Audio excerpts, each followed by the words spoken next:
Welcome to the Russian Rulers History Podcast, Episode 88, on the Cult of Personality and its Consequences.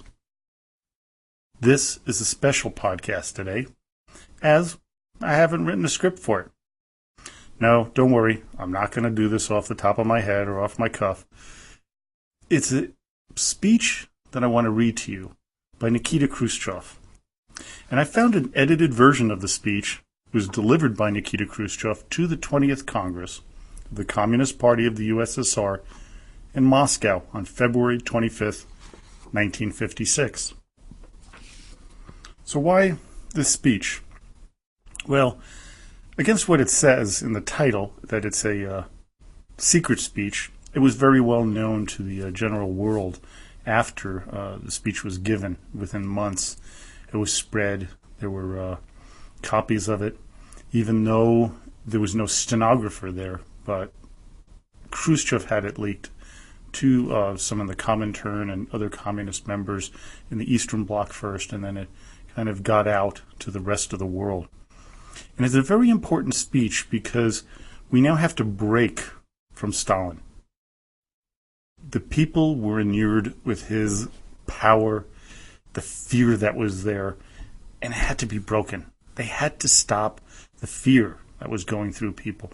They had to get away from the cult of personality of Stalin and basically forge a new USSR. Now, mind you, this is not a nice bunch of guys that are taking over from Stalin. Many of them helped Stalin with his atrocities. But they wanted to get away from the way Joseph Stalin did things and make sure that they set it up so it would never happen again. They also had to bury Beria, because that was the beast who had many of them in fear as well, and they had just executed him. So we're going to read this speech, or I'm going to read this speech, and I hope you enjoy it, and I hope it gives you a little bit of an idea of who Nikita Khrushchev was and what kind of problems that he was facing and how he wanted to break the grip that Stalin had on his people. So without further ado, the secret speech delivered by the first party secretary at the 20th Party Congress of the Communist Party of the Soviet Union, February 25th, 1956. Comrades, in the report of the Central Committee of the Party at the 20th Congress, and a number of speeches by delegates to the Congress, as also formally during the plenary CPSU sessions, quite a lot has been said about the cult of the individual and about its harmful consequences. Allow me first of all to remind you how severely the classics of Marxism-Leninism denounced every manifestation of the cult of the individual. In a letter to the German political worker Wilhelm Bloss, Marx stated, quote, "From my antipathy to any cult of the individual, I never made public, during the existence of the International, the numerous addresses from various countries which recognized my merits and which annoyed me. I did not even reply to them, except sometimes to rebuke their authors. Engels and I first joined the secret society of communists on the condition that everything making for superstitious worship of authority would be deleted from its statute." The great modesty of the genius of the revolution, Vladimir Ilyich Lenin, is known.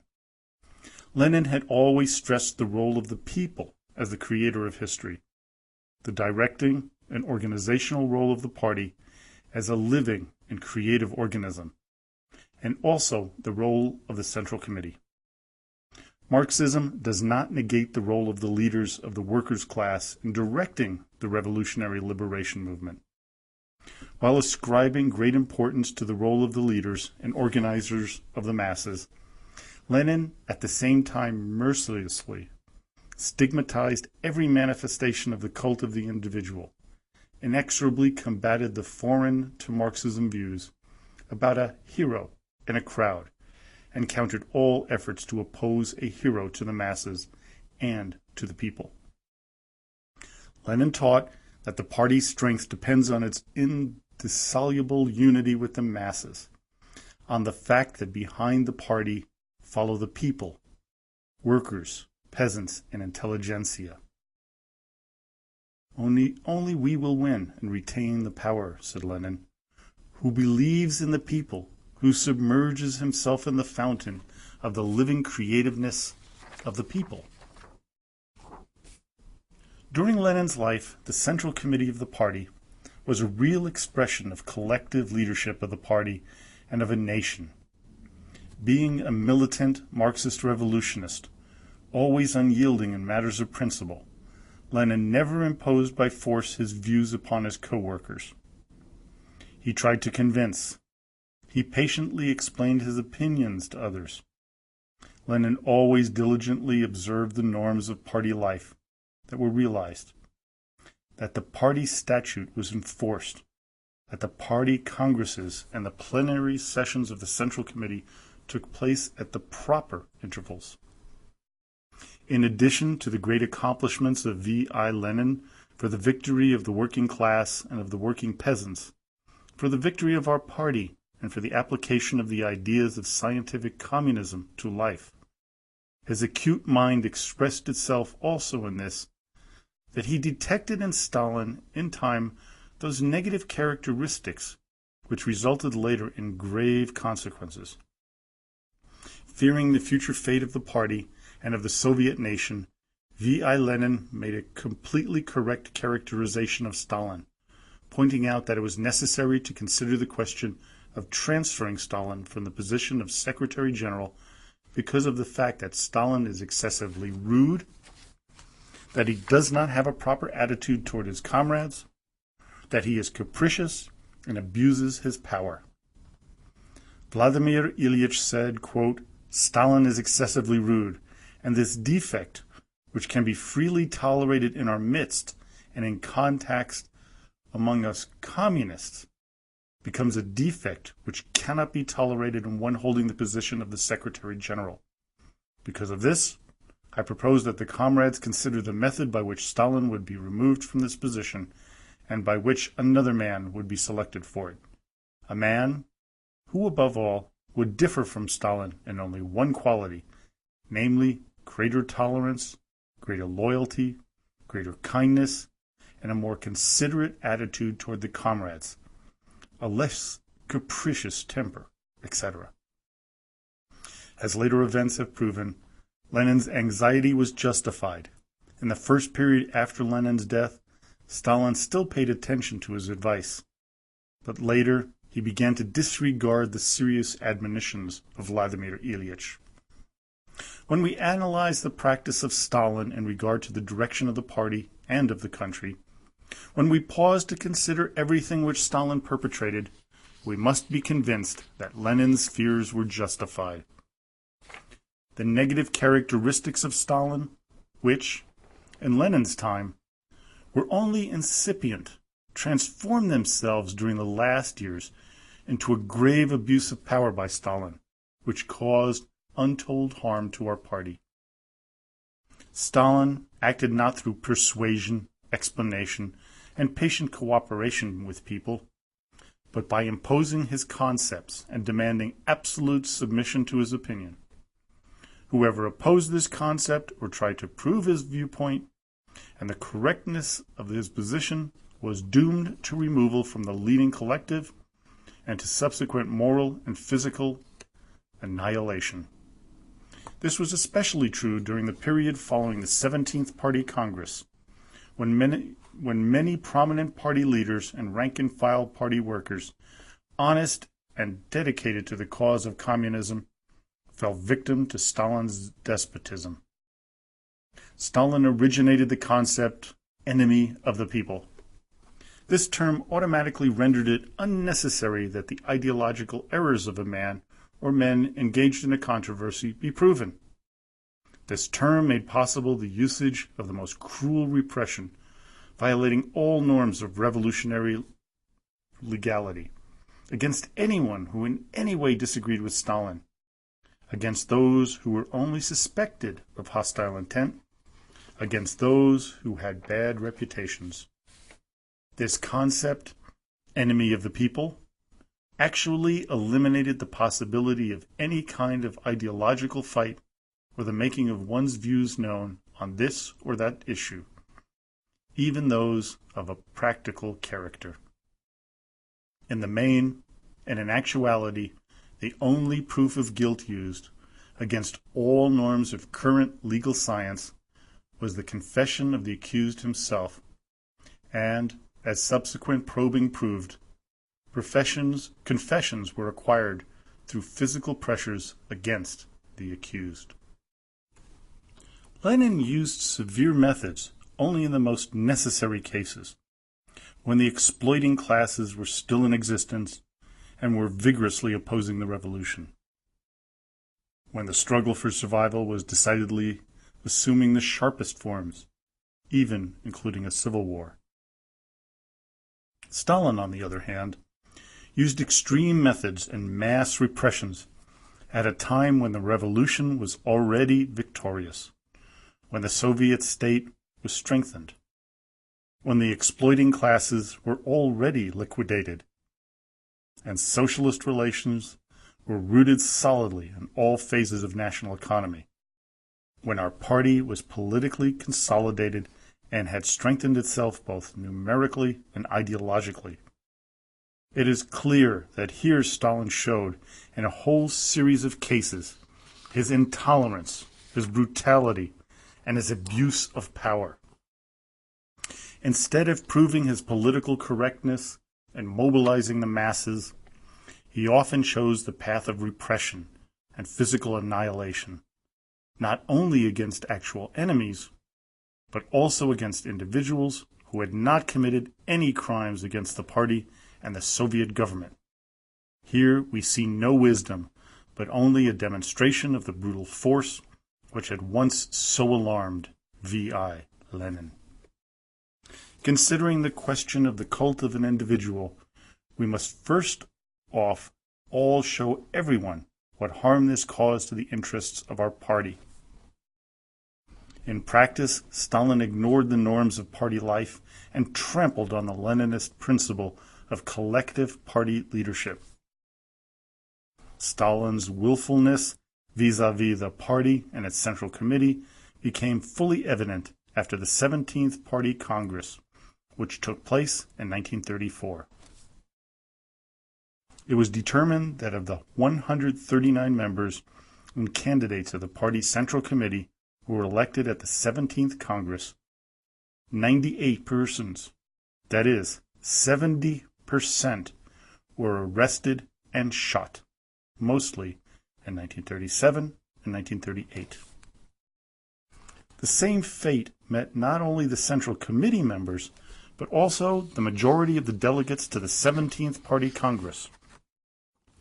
Of 1,966 delegates with either voting or advisory rights, 1,108 persons were arrested on charges of anti-revolutionary crimes, i.e., decidedly more than a majority.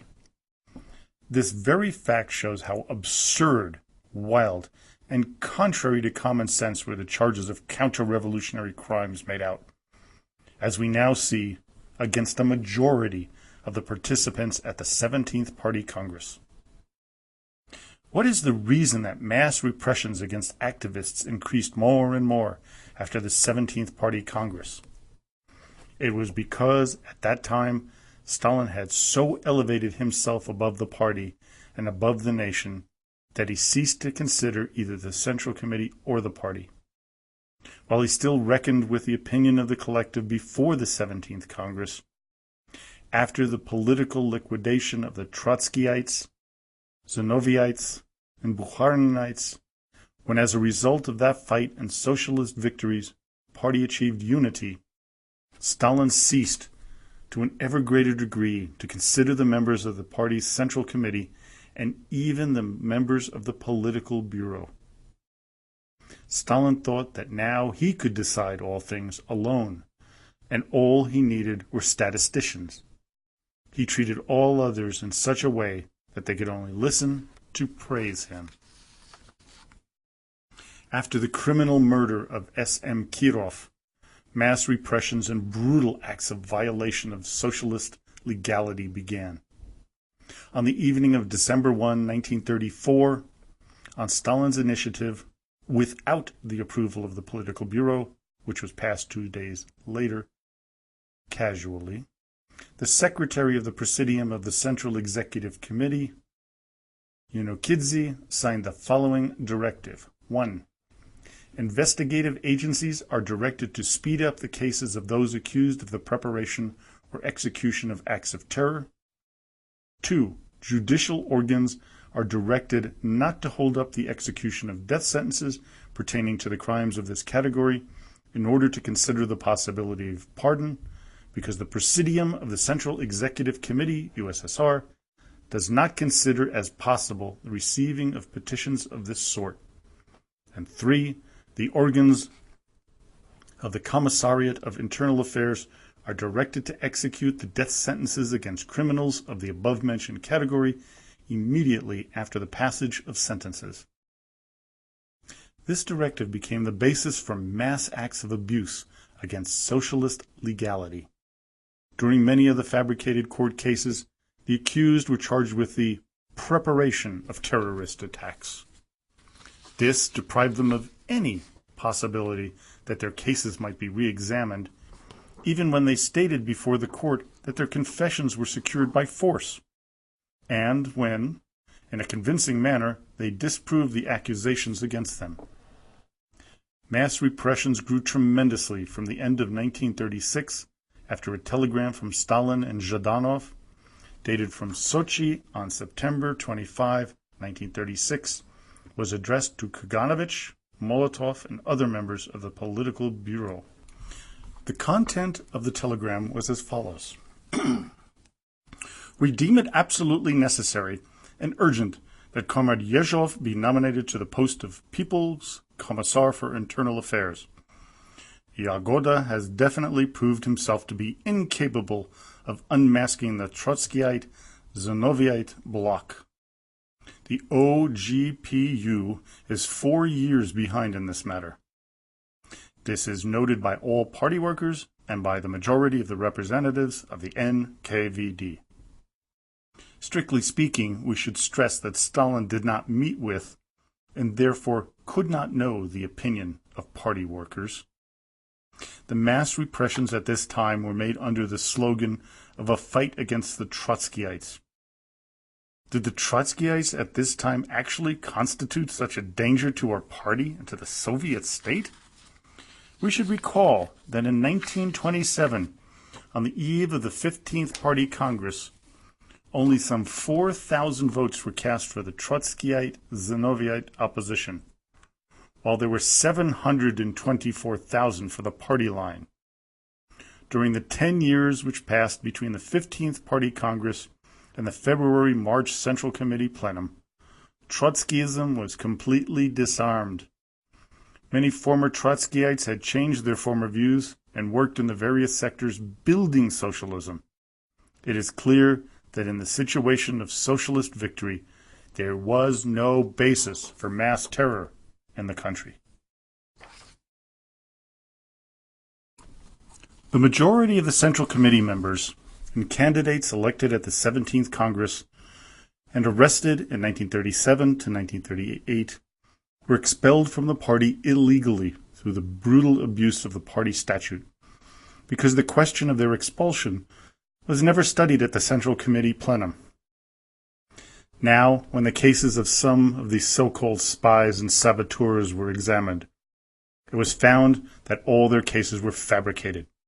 Confessions of guilt of many arrested and charged with enemy activity were gained with the help of cruel and inhumane tortures. An example of vile provocation, of odious falsification, and of criminal violation of revolutionary legality is the case of the former candidate for the Central Party Committee Political Bureau, one of the most eminent workers of the party and of the Soviet government, Comrade Ikea, who was a party member since 1905. Comrade Ikea was arrested on April 28, 1938, on the basis of slanderous materials, without the sanction of the prosecutor of the USSR, which was finally received 15 months after the arrest. Investigation of Ikea's case was made in a manner which most brutally violated Soviet legality and was accompanied by willfulness and falsification. Ikea was forced under torture to sign ahead of time a protocol of his confession prepared by the investigative judges, in which he and several other eminent party workers were accused of anti-Soviet activity. On October 1, 1939, Ikea sent his declaration to Stalin, in which he categorically denied his guilt and asked for an examination of his case. In the declaration he wrote, quote, "There is no more bitter misery than to sit in the jail of a government for which I have always fought." On February 2, 1940, Ikea was brought before the court. Here he did not confess any guilt and said as follows: "In all the so-called confessions of mine, there is not one letter written by me, with the exception of my signatures under the protocols which were forced from me. I have made my confession under pressure from the investigative judge, who from the time of my arrest tormented me. After that, I began to write all this nonsense. The most important thing for me is to tell the court, the party, and Stalin that I am not guilty. I have never been guilty of any conspiracy. I will die believing in the truth of party policy, and I have believed it during my whole life." On February 4, Ikea was shot. It has been definitively established now that Ikea's case was fabricated. He has been posthumously rehabilitated. The way in which the former NKVD workers manufactured various fictitious anti-Soviet centers and blocs with the help of provocatory methods is seen from the confession of Konrad Rosenblum, party member since 1906, who was arrested in 1937 by the Leningrad NKVD. During the examination in 1955 of the Koranov case, Rosenblum revealed the following fact. When Rosenblum was arrested in 1937, he was subjected to terrible torture, during which he was ordered to confess false information concerning himself and other persons. He was then brought to the office of Zakhovsky, who offered him freedom on condition that he make before the court a false confession fabricated in 1937 by the NKVD concerning sabotage, espionage, and diversion in a terroristic center in Leningrad. "You yourself," said Zadovsky, "will not need to invent anything. The NKVD will prepare for you a ready outline for every branch of the center. You will have to study it carefully and to remember well all questions and answers which the court might ask. This case will be ready in 4 to 5 months, or perhaps a half year. During all this time, you will be preparing yourself so that you will not compromise the investigation and yourself. Your future will depend on how the trial goes and on its results. If you begin to lie and to testify falsely, blame yourself. If you manage to endure it, you will save your head, and we will feed and clothe you at the government's cost until your death." This is the kind of vile things which were then practiced. When we look at many of our novels, films, and historical scientific studies, the role of Stalin in the Patriotic War appears to be entirely improbable. Stalin had foreseen everything. The Soviet army, on the basis of a strategic plan prepared by Stalin long before, used the tactics of so-called active defense, i.e., tactics which, as we know, allowed the Germans to come up to Moscow and Stalingrad. Using such tactics, the Soviet army, supposedly, thanks only to Stalin's genius, turned to the offensive and subdued the enemy. The epic victory gained through the armed might of the land of the Soviets, through a heroic people, is ascribed in this type of novel, film, and scientific study as being completely due to the strategic genius of Stalin. We have to analyze this matter carefully because it has a tremendous significance, not only from the historical, but especially from the political, educational, and practical point of view. During the war and after the war, Stalin put forward the thesis that the tragedy which our nation experienced in the first part of the war was the result of an unexpected attack of the Germans against the Soviet Union. But comrades, this is completely untrue. As soon as Hitler came to power in Germany, he assigned to himself the task of liquidating communism. The fascists were saying this openly. They did not hide their plans. In order to attain this aggressive end, all sorts of pacts and blocs were created, such as the famous Berlin-Rome-Tokyo axis. Many facts from the pre-war period clearly showed that Hitler was going all out to begin a war against the Soviet state, and that he had concentrated large armed units together with armored units near the Soviet border. We must assert that information of this sort concerning the threat of German armed invasion of Soviet territory was coming in also from our own military and diplomatic sources. However, because the leadership was conditioned against such information, such data was dispatched with fear and assessed with reservation. Despite these particularly grave warnings, the necessary steps were not taken to prepare the country properly for defense and to prevent it from being caught unaware. Did we have time and the capabilities for such preparations? Yes, we had the time and capabilities. Our industry was already so developed that it was capable of supplying fully the Soviet army with everything that it needed. Had our industry been mobilized properly and in time to supply the army with the necessary materiel, our wartime losses would have been decidedly smaller. Such mobilization had not been, however, started in time. And already in the first days of the war, it became evident that our army was badly armed, that we did not have enough artillery, tanks, and planes to throw the enemy back. Very grievous consequences, especially in reference to the beginning of the war, followed Stalin's annihilation of many of the military commanders and political workers during the 1937 to 1941 period, because of his suspiciousness and through slanderous accusations.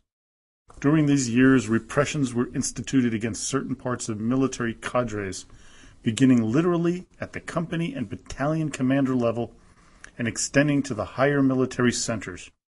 During this time, the cadre of leaders who had gained military experience in Spain and in the Far East was almost completely liquidated.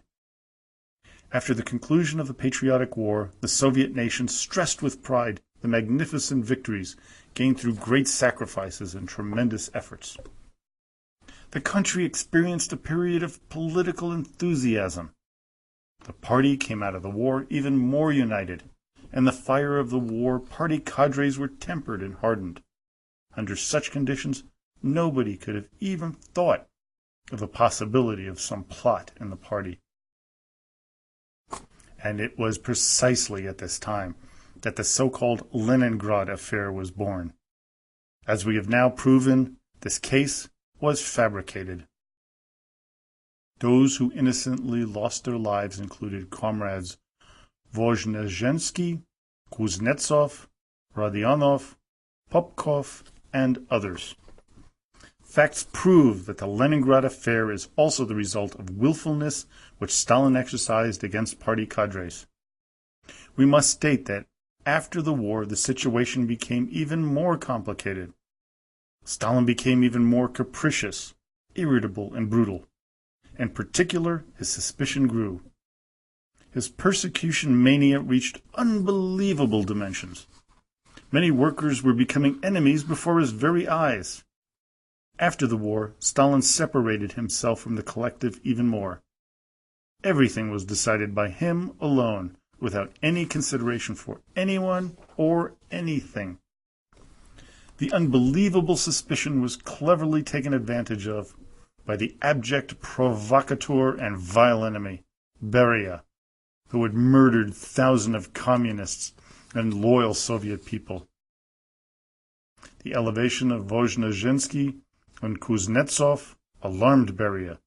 As we have now proven, it had been precisely Beria who had suggested to Stalin the fabrication by him and by his confidants of materials in the form of declarations and anonymous letters, and in the form of various rumors and talks.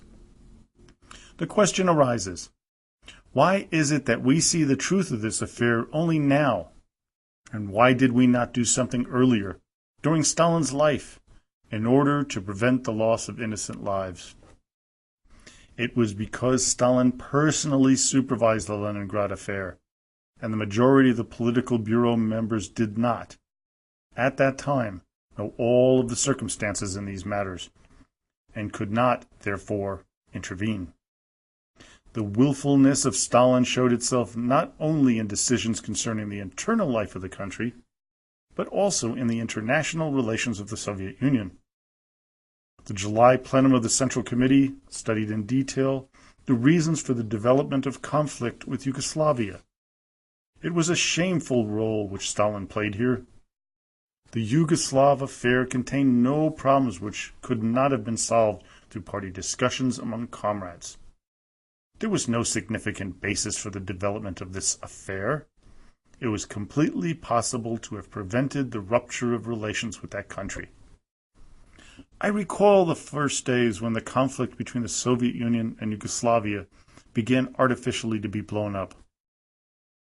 Once, when I came from Kiev to Moscow, I was invited to visit Stalin, who, pointing to the copy of a letter lately sent to Tito, asked me, "Have you read this?"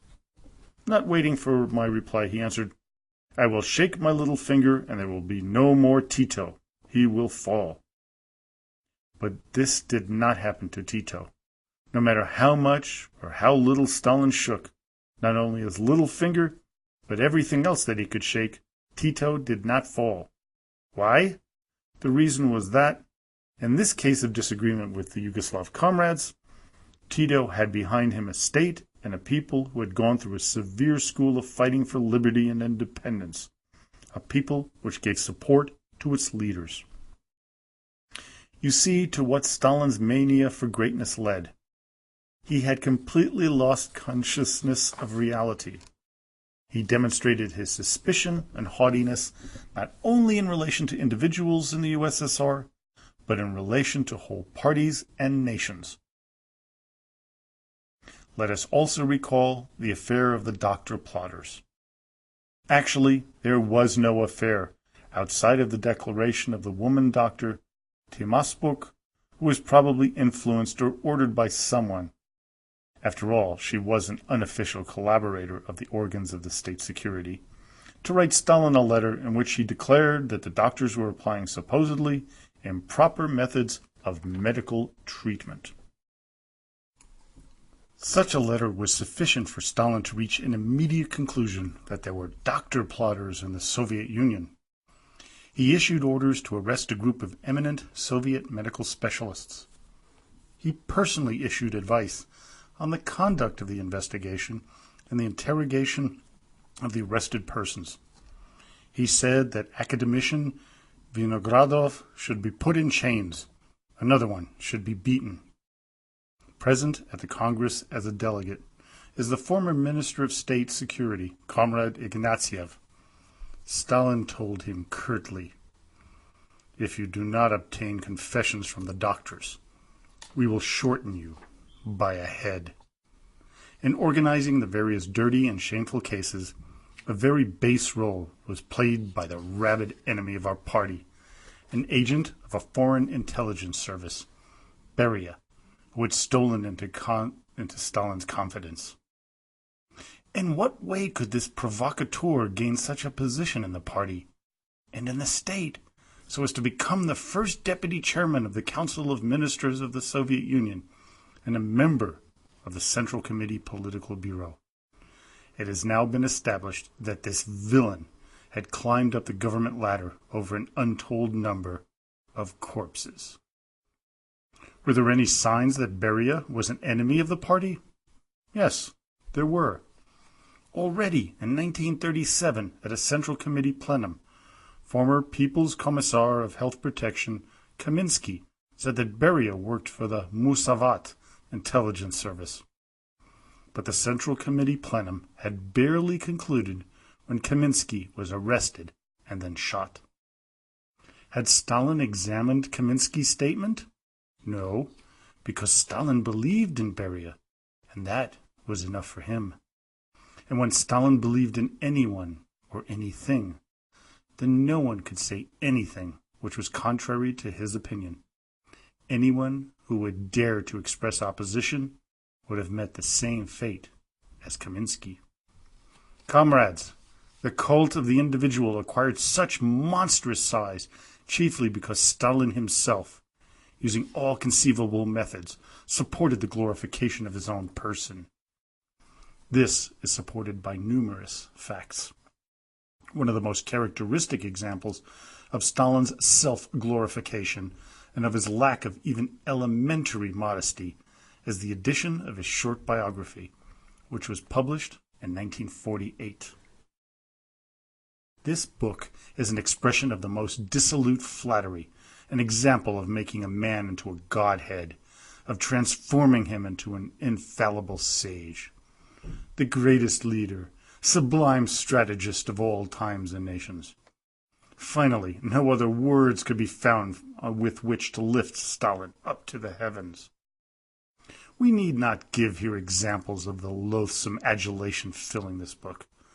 All we need to add is that they were all approved and edited by Stalin personally, and some of them were added in his own handwriting to the draft text of the book.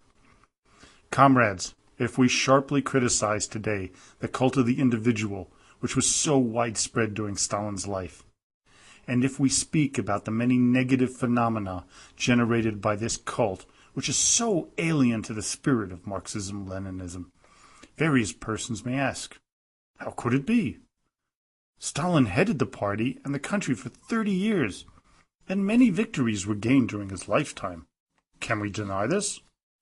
In my opinion, the question can be asked in this manner only by those who are blinded and hopelessly hypnotized by the cult of the individual, only by those who do not understand the essence of the revolution and of the Soviet state, only by those who do not understand, in a Leninist manner, the role of the party and of the nation in the development of the Soviet society. Our historical victories were attained thanks to the organizational work of the party, to the many provincial organizations, and to the self-sacrificing work of our great nation. These victories are the result of the great drive and activity of the nation and of the party as a whole. They are not at all the fruit of the leadership of Stalin, as the situation was pictured during the period of the cult of the individual. Let us consider the first Central Committee Plenum after the 19th Party Congress, when Stalin, in his talk at the Plenum, characterized Vyacheslav Mikhailovich Molotov and Anastas Ivanovich Mikoyan, and suggested that these old workers of our party were guilty of some baseless charges.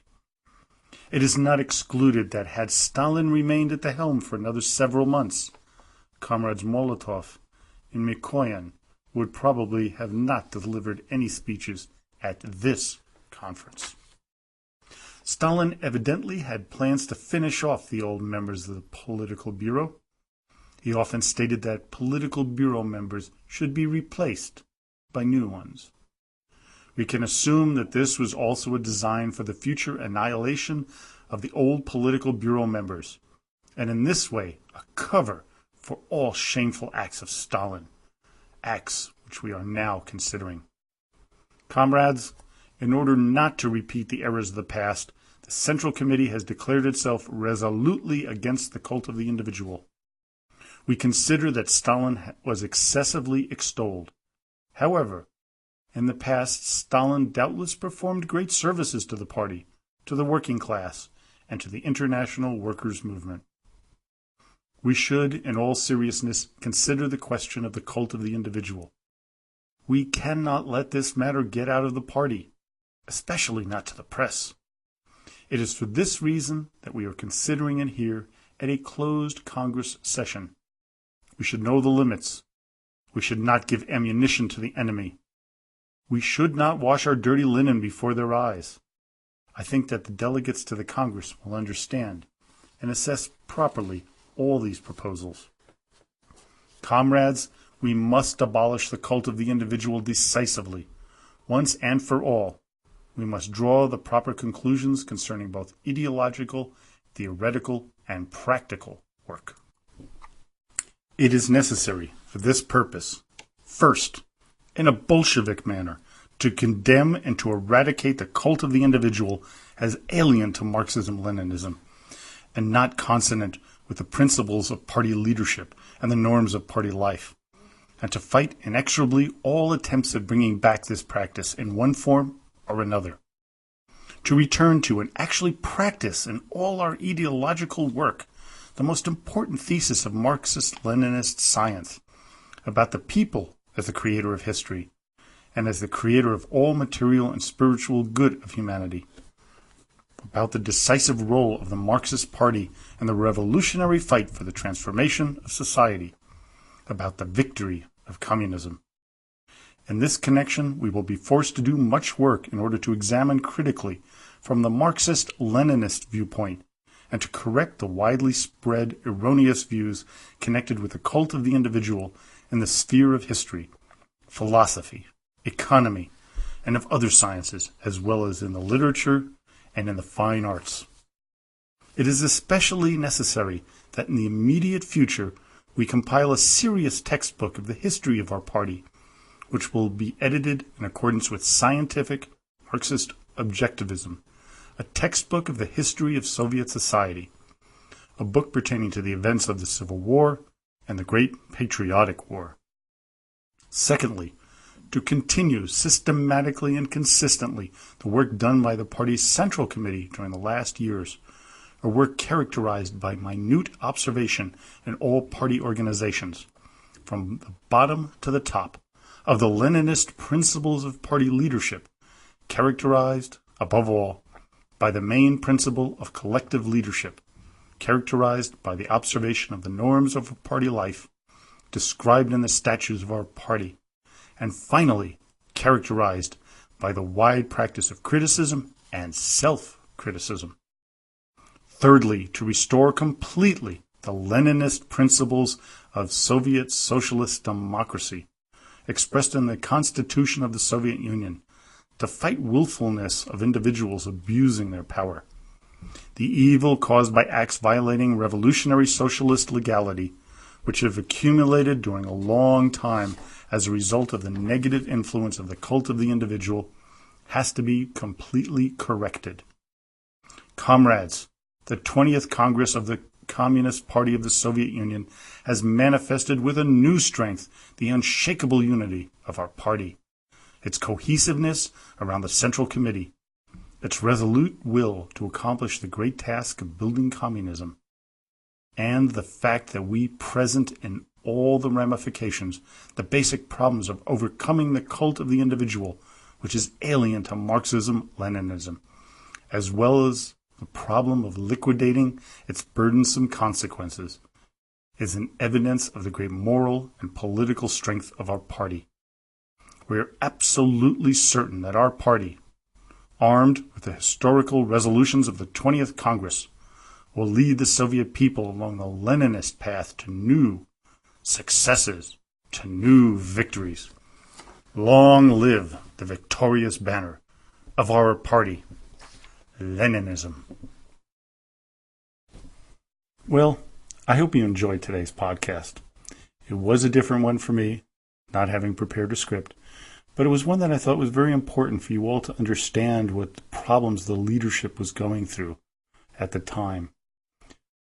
Stalin's death freed these people from the fear of being executed once they, of course, got rid of Beria, who was, again, the last one to have been executed and gotten rid of in that manner. I think you have to see how they were beginning to heal themselves from the great terrors and the purges and the plots that Stalin had whipped up. So I hope you just really enjoyed that and you took some time to soak all of what Khrushchev had said in and understand their mindset at the time. Well, I hope you enjoyed that. Come visit us on the Facebook fan club page, which has gotten a lot of new members recently. Thanks to everybody. We've gotten like dozens of people just joining up every week, which is great. They've made some fantastic posts, great links to YouTube videos about Stalin and Hitler and things like that. It's a great, great group of people. Thank you so much for all the information and the kudos that you give me on occasion there. Criticisms are appreciated as well, so don't worry about that. Also, do remember that we do have a iPhone app for the Russian Rulers History Podcast that you can get on iTunes. And we are building our website at RussianRulersHistory.com, and hopefully that'll be up in the coming weeks. I'm not sure if I'm going to be able to pull off a podcast for next week. I have to travel to San Francisco this weekend, which is why the podcast is up a little early. And I've got lots of family things to do and business dealings to take care of. I'll do my best. I've started already on the next script, but we'll see if we can pull it off for next week. But, as always, до свидания и спасибо большое.